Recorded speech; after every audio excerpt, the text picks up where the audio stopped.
एक बार की बात है, एक कौवा एक पेड़ पर बैठा हुआ था और वो कौवा बहुत ही उदास और परेशान था।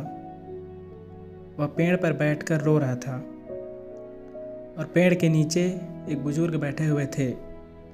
जब उन्होंने उस कौवे को देखा तो उससे पूछा, तू रो क्यों रहा है? कौवे ने कहा कि मैं अपनी इस काले रंग और बेसुरी आवाज़ से बहुत परेशान हूँ। जिसके भी घर के सामने बैठता हूँ वह लोग मुझे उड़ा देते हैं, मुझे कोई पसंद नहीं करता। तभी उस बुजुर्ग ने कौवे से पूछा, फिर तू क्या बनना चाहता है? बोल, मैं तुझे आज वो बना दूंगा। कौवे को लगा कि ज़रूर यह कोई ज्ञानी बुजुर्ग है। आज मैं जो इनको बोलूँगा ये मुझे वैसे ही बना देंगे। कौवे ने कहा, आप मुझे हंस बना दीजिए, मैं उसके जैसे बनना चाहता हूँ। कितना सफ़ेद और चमकदार होता है। ये सुनने के बाद बुजुर्ग ने कहा, मैं तुझे हंस तो बना दूँगा, लेकिन शर्त यह है कि तू पहले एक बार हंस से मिलकर आ।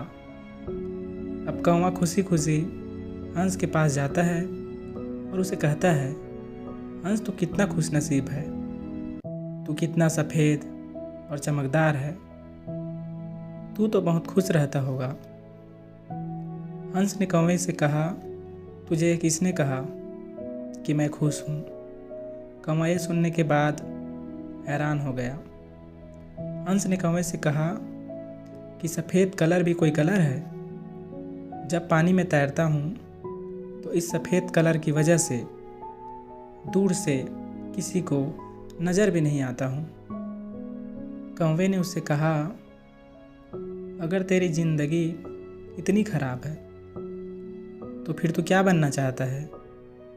हंस ने कहा, अगर मुझे मौका मिले तो मैं मिट्ठू की तरह बनना चाहता हूँ। कितना मस्त हरे कलर का होता है, ऊपर से उसकी चोंच लाल कलर की होती है और वह सभी से बातें करता है। कौवा और हंस दोनों भी मिट्ठू यानी तोते को ढूंढने निकले।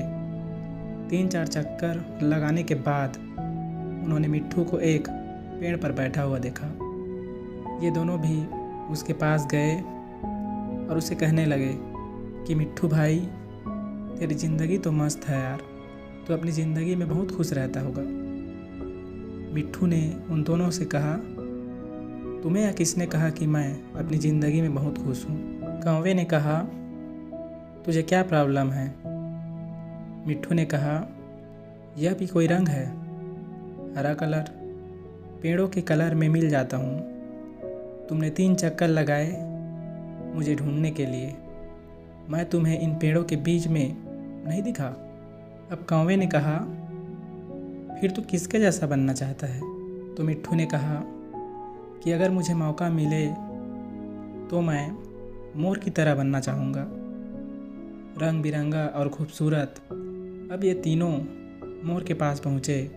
मोर को देखते ही तीनों ने मोर से कहा कि मोर भाई, कितनी बढ़िया ज़िंदगी है तेरी, तू कितनी बढ़िया ज़िंदगी जीता है। तू जब बरसात में नाचता है तो सारे लोग तुझे दूर दूर से देखने के लिए आते हैं। तेरी ज़िंदगी तो मस्त है। मोर ने उन तीनों से कहा, तुमसे किसने कहा कि मैं अपनी ज़िंदगी में मस्त रहता हूँ? अब कौवे ने मोर से पूछा, क्या तू भी अपनी ज़िंदगी से खुश नहीं है? अब तुझे क्या प्रॉब्लम है? तभी मोर ने कहा, अब ध्यान से इस आवाज़ को सुनो जो धीरे धीरे हमारी तरफ बढ़ रही है। कौवे ने कहा, ये किसकी आवाज़ है? मोर बोला, शिकारी की। हर वक्त हमें शिकारियों से बचकर भागना पड़ता है। किसी शिकारी ने हमें पकड़ लिया तो हमारे एक एक पर को हमारी बॉडी से नोच लेता है, हमारी पूरी खूबसूरती छीन लेता है। फिर कौवे ने मोर से कहा, फिर तू किसके जैसा बनना चाहता है? मोर ने कौवे की तरफ देखकर कहा कि मैं तेरे जैसा बनना चाहता हूँ। तुमको किसी बात का टेंशन ही नहीं है, जहाँ मर्जी चाहे उड़ सकता है, जिस दिशा में चाहे जा सकता है। किसी भी शिकारी से तुझे डरने की ज़रूरत नहीं है, क्योंकि कोई शिकारी तुझे पकड़ता ही नहीं है और इंसान भी तुझे पकड़कर पिंजरे में नहीं रखते हैं। तू अपनी मर्जी का मालिक है। तेरी जैसी ज़िंदगी मैं जीना चाहता हूँ। यह सुनने के बाद कौवा हैरान हो गया और कौवा फिर से वापस उन बुजुर्ग के पास पहुँचा। उस बुजुर्ग ने कौवे से कहा, क्या मैं तुझे हंस बना दूँ? कौवे ने उनकी तरफ देखा और मुस्कुराया और कहा कि नहीं, मैं जैसा हूँ वैसा ही ठीक हूँ। मुझे अपनी ज़िंदगी बहुत पसंद है। दोस्तों, हमें इस कहानी से यह सीख मिलती है कि अपने आप को कभी भी किसी दूसरे से कंपेयर मत करो, क्योंकि इस पूरी दुनिया में आपका रोल आपसे बेहतर कोई नहीं निभा सकता है। दोस्तों, सूरज और चांद के बीच कभी कंपैरिजन नहीं होता, क्योंकि दोनों भी अपने अपने समय पर चमकते हैं।